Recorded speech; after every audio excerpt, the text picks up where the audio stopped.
welcome. My name is Stefanie Linhardt, Europe editor at The Banker, and I'm here with Suma Chakrabarti, the president of the EBRD, the European Bank for Reconstruction and Development. We're here ahead of your annual meeting, which this year is in Cyprus. The theme this year is targeting green and inclusive growth. Now tell me, why did you choose this theme and how is this relevant for the host country, which this year is Cyprus? Sure. Well, this is a really important theme. First of all, the green economy transition approach that EBRD has adopted. I would say, with humility, that EBRD is seen internationally as the leading player, leading multilateral on sustainable energy projects, particularly in the private sector. And for a good reason. We've built up this knowledge and expertise since 2006 when we launched that.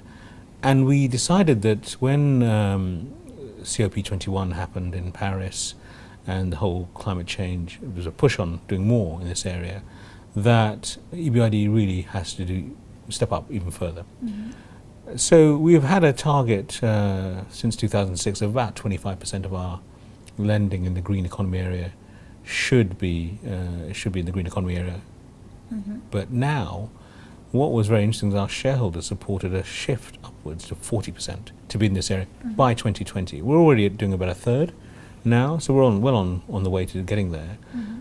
But this is essentially all about using our specialist expertise for global benefit, obviously. So I'm very proud of that. In Cyprus, as it happens, we're also going to be inaugurating, commissioning a solar plant during the annual meeting.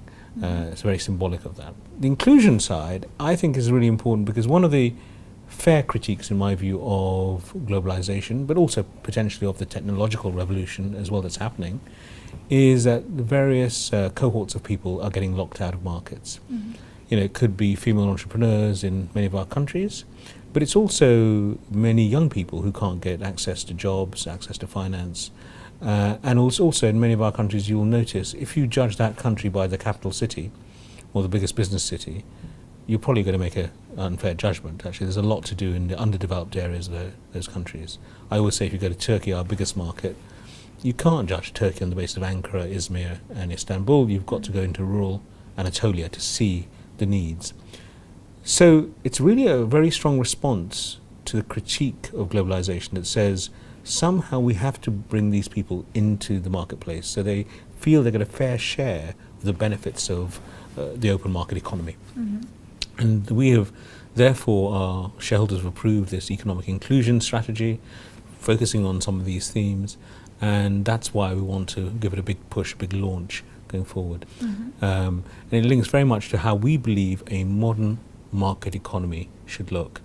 It has to be green and inclusive as well as competitive, integrated, well-governed and resilient. It has to be all these things as well. So it's very, very important to build that in. Now, looking into the near-term future, obviously you said green finance is one of the very important targets.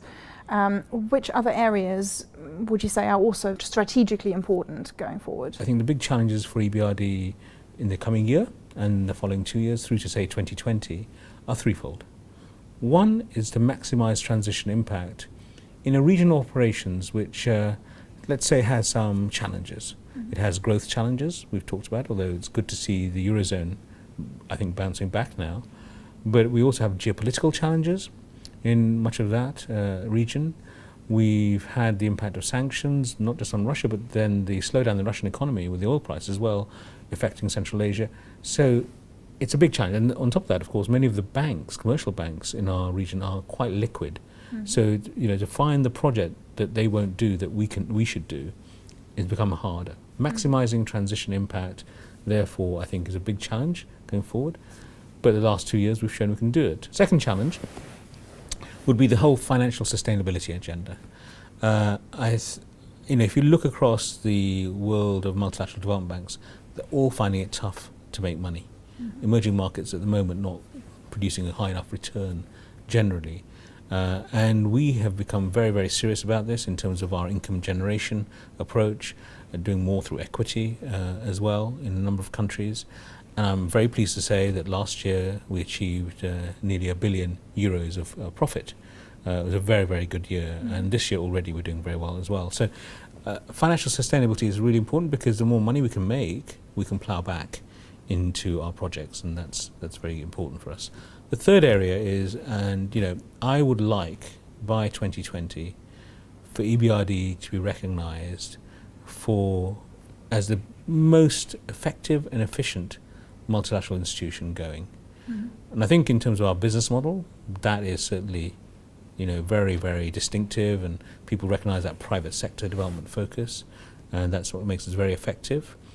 But I think we're also now on the road to making this organisation much, much more efficient. We have a major programme of change and modernisation in our processes, which I hope and I trust that by 2020 our clients will say they're getting a better service, our private sector clients and our government clients, and our staff will say this is an even better place to work. So those are the three things I think will be on the radar between now and 2020.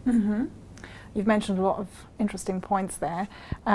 One little point that I'm going to pull out is you mentioned financial institutions, working with them. Sure. Now, at the meeting going for in a few weeks' time, you will also have a session on post-crisis financial institutions. Now, what's your assessment of the financial institutions in the CE region, their health now? Well, I actually think they're in much healthier shape. I think they're both stronger and in a safer situation than they were immediately after the crisis. Obviously, a lot has been done on that front. But I still worry about their profitability.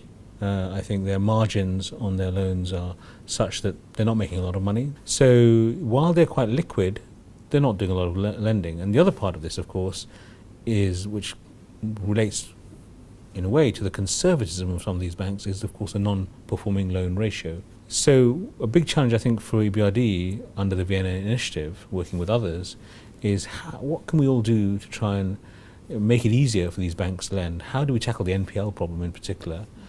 In some countries, like say Greece, where it's a largish economy and therefore there is sufficient bulk and volume for a private equity player like KKR, the American KKR, to come in with EBRD, and they can actually take on the burden of trying to deal with those NPLs and free up the banking system. That's good, but not all our countries of that size. If you go to some of the Western Balkans countries, they're very small, and trying to find a solution which is almost cross-border is the only way to really package it up such that these private equity players will be interested. And that's something we really need to work on much more as well. We are doing so. We have some ideas, which I can't talk about yet, but they should come to fruition within the next 6 to 12 months if we're doing that. And you have been investing in quite a lot of financial institutions in the region as Absolutely. well, direct investments. Is this something that we're going to see more of? I think you will. I think when it's accompanied by reform, that's when it works really well. So I like equity investments generally because I think they give you more transition benefit than debt financing. But it also does, of course, eat up capital more. And therefore, you really have to be absolutely sure you can get these benefits out of doing so.